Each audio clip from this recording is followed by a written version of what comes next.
Welcome to Priya's kitchen. நம்ம கிச்சனில் இன்றைக்கி கீசா மீன் எப்படி வறுக்கலான்றதை பார்க்கலாம். இந்த மீன் வந்துட்டு குழந்தைங்களாம் சாப்பிட்லாம். ஏன்னா செதை மீன் இது. இந்த மீன் குழம்பு வைக்கிறத விட வறுத்தா ரொம்பவே டேஸ்ட்டாக இருக்கும்.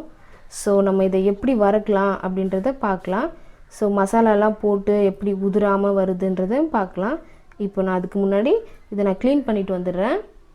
இப்போது மீனெல்லாம் க்ளீன் பண்ணி ரெடியாக இருக்குது. நான் வந்துட்டு இந்த மாதிரி கீரல் போட்டிருக்கேன். ஏன்னா நம்ம போடுற மசாலாலாம் இது உள்ளே இறங்கணும். ஏன்னா நம்ம இந்த மாதிரி பெரிய பீசஸாக போட்டு வறுக்கும்போது நம்மளுக்கு மசாலா உள்ளே இறங்காது இல்லையா? அதனால் இந்த மாதிரி கீரல் போட்டோம்னா மசாலாலாம் உள்ளே இறங்கி நல்லா கிறிஸ்பியாக நம்மளுக்கு பொரிஞ்சு வரும். ஓகே, நம்ம இதுக்கு இப்போது மசாலா ரெடி பண்ணிடலாம் வாங்க.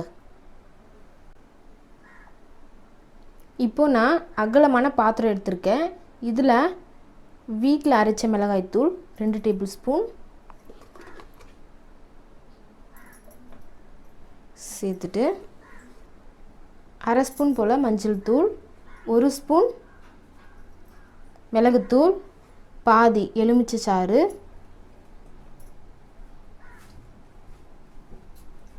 அதில் ஒரு முட்டை உடைச்சி சேர்த்துக்கலாம்,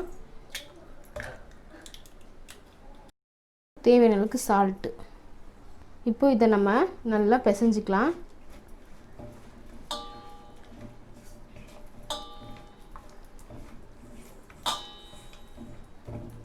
இது கூட 1 ஸ்பூன் அளவுக்கு நான் அரிசி மாவு சேர்த்துக்கிறேன்.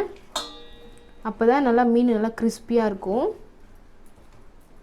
ஸோ இந்த மசாலாவை நல்லா நம்ம சேர்த்து நல்லா மிக்ஸ் பண்ணிக்கலாம்.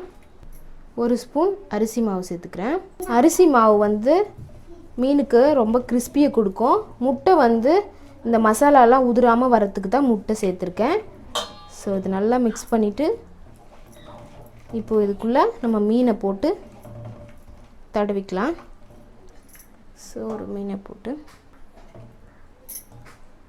ஸோ இந்த மீனெல்லாம் நல்லா ஊறுற மாதிரி நம்ம மசாலாவை பரட்டிக்கலாம்.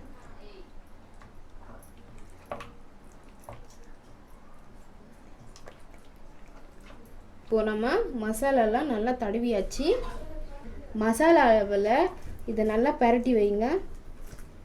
இப்போ நல்லா ஒரு 10 மினிட்ஸ் போல் இது ஊறட்டும். அதுக்கப்புறம் நம்ம ஃப்ரை பண்ணிக்கலாம். நம்மளுக்கு இப்போது தவா நல்லா சூடாயிடுச்சு. இப்போது இதில் பொரிக்கிறதுக்கு தேவையான அளவுக்கு நம்ம எண்ணெய் சேர்த்துக்கலாம். எண்ணெய் எல்லா இடத்துலையும் படுற மாதிரி நம்ம வச்சாச்சு. இப்போ எண்ணெய் நல்லா காயணும். எப்போவுமே மீன் வறுக்கும்பொழுது நம்மளுக்கு எண்ணெய் நல்லா காஞ்சிட்டாலே போதுங்க, ஒட்டாமல் வந்துடும்.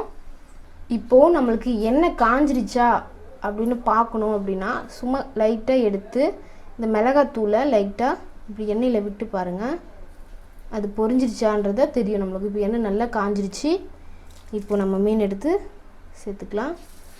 பாருங்கள், இந்த மாதிரி ஒவ்வொன்றா நம்ம எடுத்து சேர்த்துடலாம்.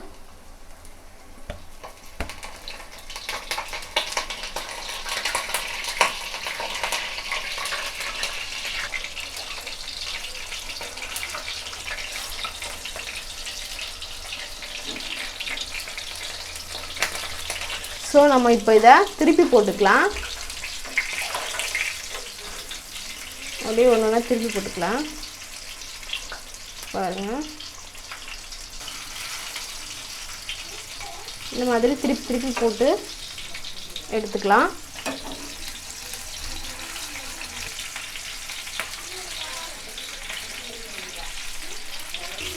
அவ்வளோதான், நம்மளுக்கு இப்போ ஃப்ரை ஆகிடுச்சு.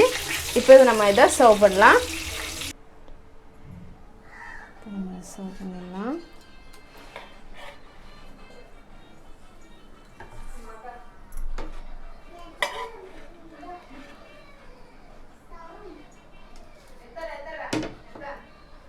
சூப்பராக நம்மளும் மீன் வறுத்தாச்சு. இதே போல் நீங்களும் ட்ரை பண்ணுங்கள். எப்படி இருந்துச்சுன்றதை கமெண்ட்டில் சொல்லுங்கள். தேங்க்யூ.